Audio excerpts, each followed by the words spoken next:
observo os adolescentes hoje como vítimas, pelo menos no início do ato infracional, quando ele entra, porque ele é procurado pelos adultos. Sem dúvida, a droga está por trás disso tudo. O tráfico de drogas. Infelizmente, usados pelos maiores para cometerem pequenos delitos, e aí a coisa vai evoluindo, e o adolescente acaba cometendo um ato infracional mais grave, chegando a uma internação, a um centro educacional. São jovens adolescentes na faixa etária de 12 a 17 anos, né? Usuários de drogas, de escolarização baixa, né? Geralmente moradores da periferia. O maior desafio hoje da internação é que seja implementada e efetivada as políticas de medida em meio aberto, né? Que realmente é uma medida que evita o adolescente chegar na internação. A reincidência está em torno de 60%, porque nós não temos o acompanhamento do meio aberto. Então o adolescente ele sai do meio fechado, ele não tem o acompanhamento do meio aberto, então ele volta a cometer outros atos infracionais. Os nossos jovens desejam consumir para se autoafirmar, para sentir-se respeitado pelo seu grupo. A falta de oportunidades para esse jovem, essa exclusão, né, essa falta de aceitação, de pertencimento ao espaço público da cidade como um todo, é também um dos fatores que comprometem e que induzem os jovens à violência. Comecei a me envolver, vendo a pessoa praticando, meus amigos, que eu penso que é amigo, praticando, era roubando. Aí eu comecei a ver eles ganhando dinheiro, tendo mulher bonita, carro. Aí eu comecei a ter a mente fraca nisso aí, crescendo assim, tipo, nisso aí, querendo ter isso aí também. Antes dele vir pra cá, ele estudava. Aí, depois que ele se envolveu, parou de estudar. Estava com uns 5 meses que ele tinha parado de estudar.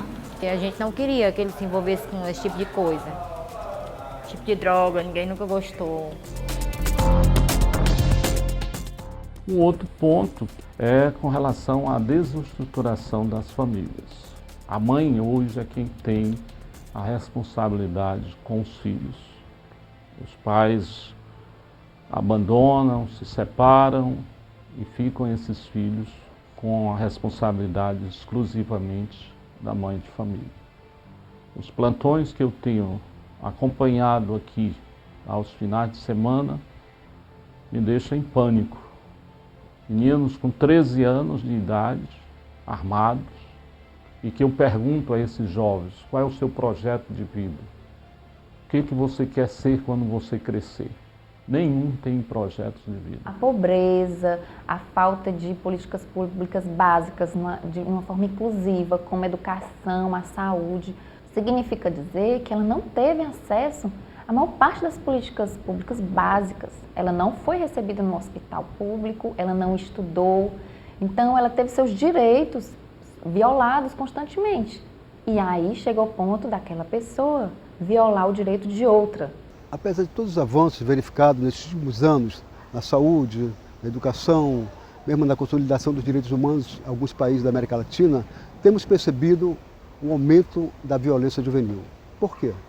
Aparentemente muito paradoxal, porque se temos avanços na saúde, na garantia de direitos e na educação, por que essa espiral da violência? E isso é o que tem levado a refletir uma outra proposta de justiça juvenil. É a justiça restaurativa, vista enquanto valor e não como um sistema penal simplesmente.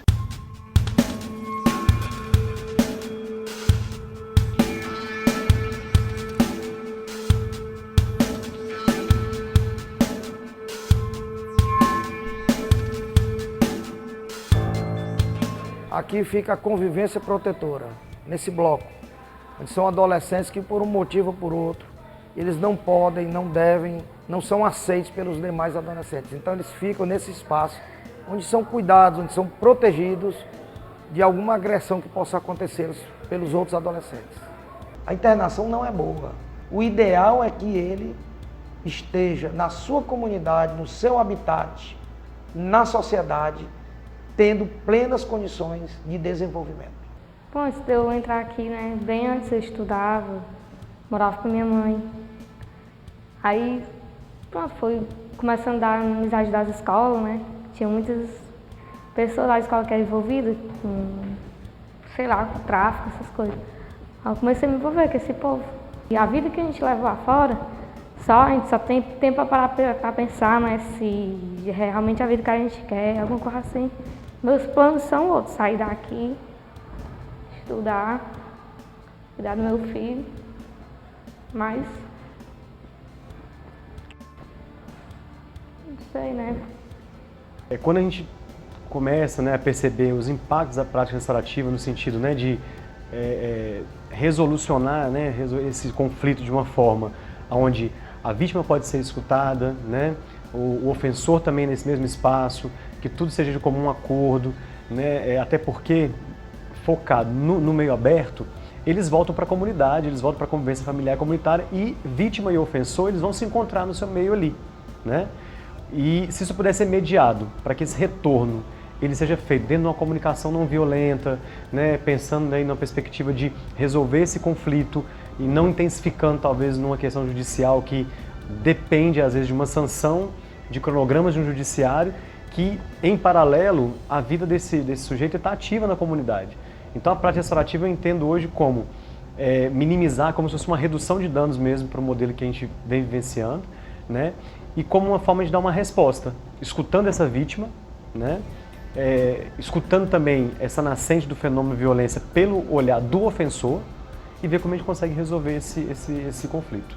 A importância é muito boa para mim, que estou recebendo mais uma oportunidade, né, para as pessoas não terem o maior exemplo de mim como era antes, agora pode ter outro exemplo de mim com um lado bom também.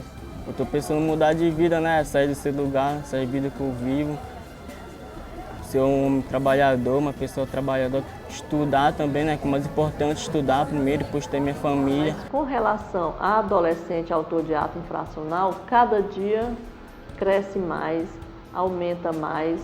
Nós podemos fazer até um comparativo do ano de 2011 com 2012, teve um acréscimo grande.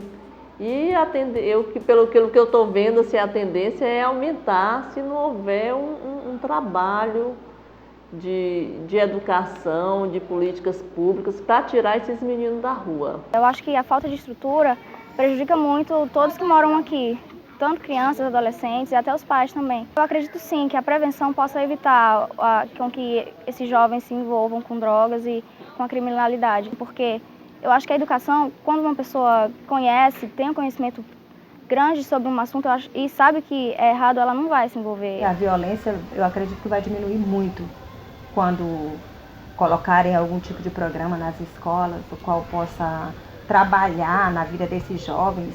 A família, quando é inserida na dinâmica das práticas restaurativas, junto com os seus adolescentes, eles vão compreender, eles vão escutar os adolescentes. Então, esse espaço de escuta também é um momento de compreensão de cada um. Então, quando você tem as práticas restaurativas, em vez de um julgamento do outro, você tem um espaço de compreensão. As práticas restaurativas são ferramentas metodológicas de como trabalhar situações de conflito, violência e ato infracional, envolvendo o autor da situação, a vítima, a comunidade, muito com o objetivo de, a partir desse diálogo que eles estabelecem sobre o fato que foi ocorrido, né, como estabelecer acordos que venham a responsabilizar o autor da situação, a restaurar os vínculos, né, que foram rompidos devido ao fato e a reparação do dano, né, muito fundamentada na justiça restaurativa. O projeto regional de justiça juvenil restaurativa aqui no Brasil, o foco principal é o adolescente, esse ser que tem potencialidades, né, que está em desenvolvimento, mas que também tem as suas fragilidades. Então, ou seja, evitar que ele cometa ato infracional ou se envolva em infrações. Mas ele cometendo infrações, que ele possa ser atendido dentro do sistema judicial de forma coerente com os direitos humanos de crianças e adolescentes, ou seja, tendo a privação de liberdade como último recurso.